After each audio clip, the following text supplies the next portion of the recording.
For 35 years, the United States Air Force told the world it had killed the Flying Wing because it didn't work, that it was unstable, too experimental, a dead end. And for 35 years, almost everyone believed them.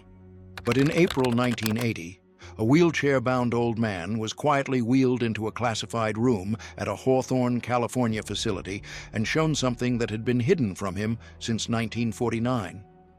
What he saw made him weep.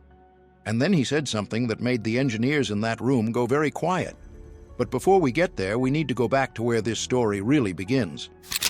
Back to a drafting table in 1941, and a man who believed he had already designed the bomber that would win every war America would ever fight. His name was Jack Northrop. He founded Northrop Aircraft in Hawthorne, California, and he had one obsession that his peers found somewhere between visionary and delusional. He believed the airplane had a fundamental design flaw built into every machine. Flying in 1941, the fuselage, the tail, the entire long tube of a body that conventional aircraft were built around. To Northrop, it was dead weight, structural drag, engineering compromise that bled speed, range, and efficiency from every flight. Strip it away, he argued, and what you had left was a pure flying wing, a plane that was nothing but lift, carrying everything inside itself, producing almost no parasitic drag at all. Less drag meant longer range.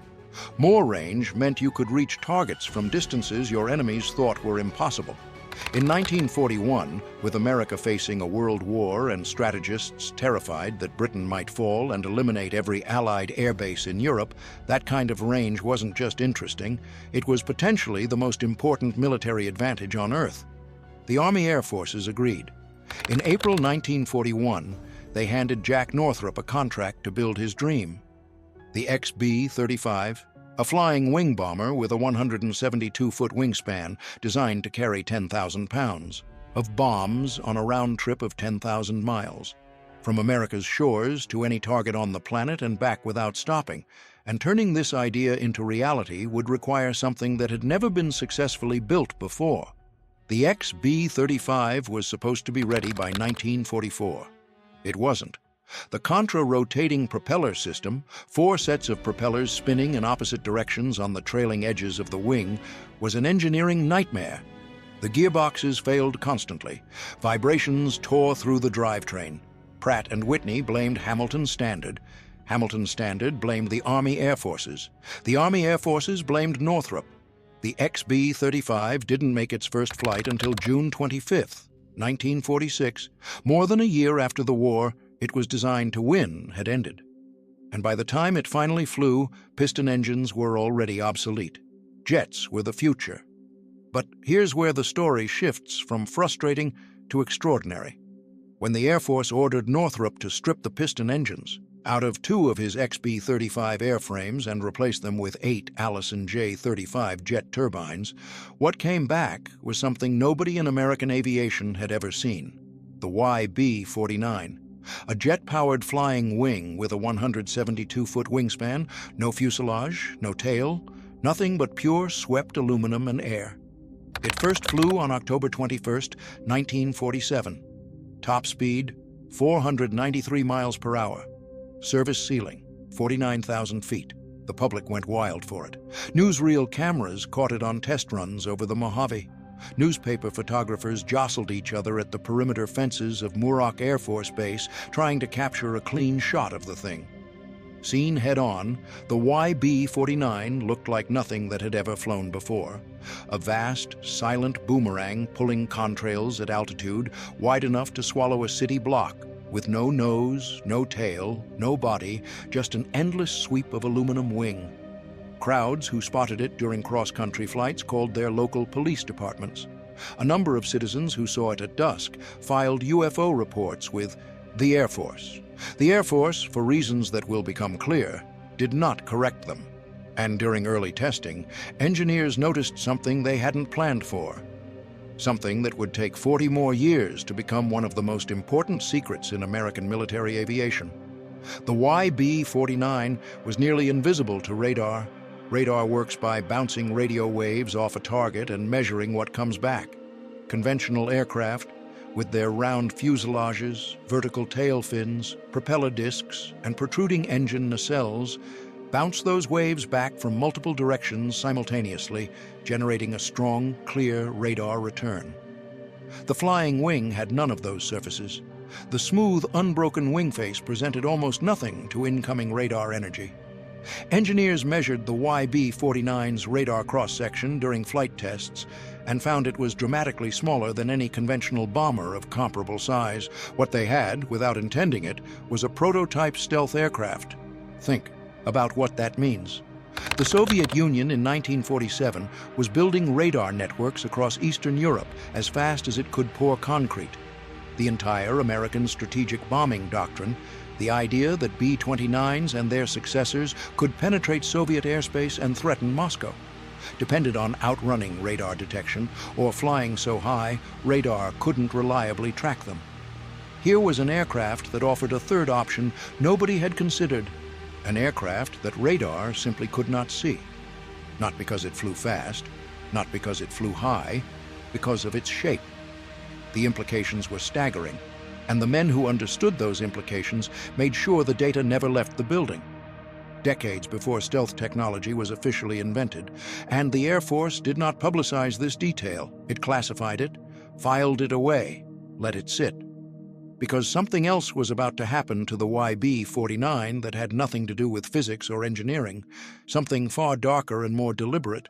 But to understand that, you need to know about a crash, a threat, and a phone call that Jack Northrop spent 30 years afraid to talk about. On June 5, 1948, a YB-49 broke apart over the Mojave Desert, 9 miles northwest of Muroc Air Force Base in California. All 5 crew members died, including test pilot Major Daniel Forbes, for whom Forbes Air Force Base would later be named.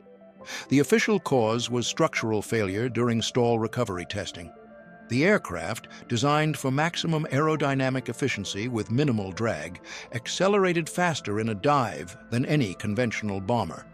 And when the pilot attempted to pull out, the outer wing panels tore off under the G-load. It was a real problem. It was also a solvable problem, the kind of engineering challenge that every experimental aircraft faces. Northrop's engineers believed it could be fixed. The Air Force appeared to agree. They kept funding the program. A reconnaissance version, the YRB-49A, was ordered. General Joseph McNarney personally visited Jack Northrop and guaranteed him that 30 aircraft were coming. The future of the Flying Wing looked secure. Then came July 1948, and a meeting that Northrop would not speak about publicly for 31 years. According to Northrop's own videotaped testimony in 1979, Secretary of the Air Force Stuart Semington called him in and delivered a simple message. Northrop Aircraft needed to merge with Convair, the manufacturer of the B-36, the Flying Wing's conventional competitor. The terms of the merger, Northrop said, were grossly unfair. He refused. Days later, the phone rang. It was Semington. His exact words, as Northrop recalled them, "You'll be goddamned sorry if you don't." The reconnaissance contract evaporated, the 30-aircraft order disappeared, and then came the order that made engineers at Northrop's facility stop and stare. All remaining Flying Wing airframes were to be destroyed, not mothballed, not donated to museums, not transferred to research. Facilities destroyed. The Air Force sent portable smelters directly to Northrop's Hawthorne plant. Right there on the factory floor, in front of the workers who had spent years building them, 11 Flying Wing bombers were chopped apart and melted down. Aircraft that had cost tens of millions of dollars, aircraft that no other nation on Earth had come close to building, turned into slag. The Smithsonian requested that at least one be donated for preservation. Semington's office turned them down. Not a single YB-49 or YB-35 survived to reach a museum. The last one, the prototype that had flown over the White House at President Truman's personal direction, was destroyed on March 15, 1950, in what was officially described as a high-speed taxiing accident. The nose wheel collapsed. The aircraft caught fire. Investigators later noted that the fuel tanks had been completely topped off before a routine ground test. Unusual enough that some engineers quietly used a word they were careful not to say out loud. sabotage. And on the same day the last flying wing burned at Muroc, the Air Force officially terminated the entire program. The timing, those engineers said, was not a coincidence. Jack Northrop retired from the company he had founded. He was 57 years old. He divorced his wife. He disappeared from aviation entirely. He believed the government had stolen his life's work, handed the contract to Convair as a political favor, and then destroyed the evidence. And he was right about something that would only be confirmed decades later, something that changes everything about why those aircraft were smelted so urgently and why the radar data was classified so quietly. In January 1949, the same month the Flying Wing program was killed, Stuart Symington left his post as Secretary of the Air Force. His next job was President of Convair, the manufacturer of the B-36, the aircraft that had replaced the Flying Wing. The House Armed Services Committee investigated the cancellation. Symington denied everything under oath. The committee found no evidence of impropriety and dismissed the matter. Case closed. But here is what nobody outside a small circle of cleared engineers knew. Before the portable smelters arrived, before the airframes were chopped apart, someone had the presence of mind, or the foresight, to copy the radar cross-section data, the flight test measurements, the aerodynamic performance charts. All of it went into classified Air Force archives, stamped with restriction codes that put it beyond the reach of anyone without a specific need to know. The official story was that the Flying Wing was a failure, a dead end, a cautionary tale about chasing radical designs instead of proven ones. The unofficial reality, buried in those archives, was that the Flying Wing had accidentally solved a problem that the entire U.S. military-industrial complex would spend the next 3 decades trying to solve on purpose. And nobody outside that small circle could say a word about it, not even Jack Northrop. Except the classified radar data from YB-49 test flights didn't disappear. It went into a vault, and in those vaults it stayed. Through the 1950s, through the entire Cold War nuclear arms race, through every generation of bombers the Air Force flew, while the engineers who understood what it meant waited for technology to catch up with a secret that had been buried in 1950. The YB-49 had one fatal problem as a stealth aircraft. It was aerodynamically unstable. Without a fuselage, without vertical tail surfaces, the aircraft wanted to yaw and pitch in ways human pilots couldn't always correct fast enough. In 1948, there was no solution to that problem, but by the 1970s, there was. Fly-by-wire computers, electronic systems that could make thousands of tiny control corrections per second, stabilizing an aircraft too unstable for a human to fly. When Northrop engineers finally had access to those computers, they pulled the YB-49 data out of the vault, and they discovered something that must have felt like finding a buried treasure. The old Flying Wing's radar cross-section readings from 1947 were almost identical to what their new classified design was achieving with the most advanced materials and shaping techniques in the world. Jack Northrop, without meaning to, had built the first stealth bomber in 1947, and the Air Force had smelted it. On a spring day in April 1980, Northrop's company arranged something quietly, carefully, for the man who had founded it. Jack Northrop was 85 years old, confined to a wheelchair, unable to speak after a series of strokes had taken his voice.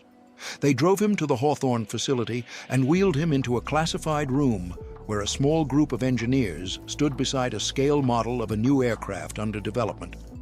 An aircraft with a 172-foot wingspan, no fuselage, no tail, a pure flying wing, the B-2 Advanced Technology Bomber. The engineers watched as the old man looked at the model, his eyes filled with tears. He couldn't speak, but he managed to communicate, through the people who were with him, 4 words. "Now I know why God has kept me alive for the past 25 years." He died 10 months later, on February 18, 1981. He never saw the B-2 fly. The B-2 Spirit made its public debut on November 22, 1988. It carries the same 172-foot wingspan as the YB-49. Not by coincidence, but by direct design inheritance, the test flight data from those aircraft feeding directly into the computer models that shaped the stealth bomber. When the B-2 program was finally declassified enough to discuss publicly in the late 1980s, Northrop Grumman engineers acknowledged openly that YB-49 flight data had been foundational to the new bomber's design. The same 172-foot wingspan, the same all-wing configuration, the same basic insight that Jack Northrop had reached at a drafting table in 1941, that the most efficient aircraft is one that produces no drag it doesn't have to. The difference was computers. The difference was 40 years of materials science. The difference was fly-by-wire systems that could do in milliseconds what no human pilot ever could. The YB-49 was the right idea at the wrong time. The B-2 was the right idea when the technology finally caught up.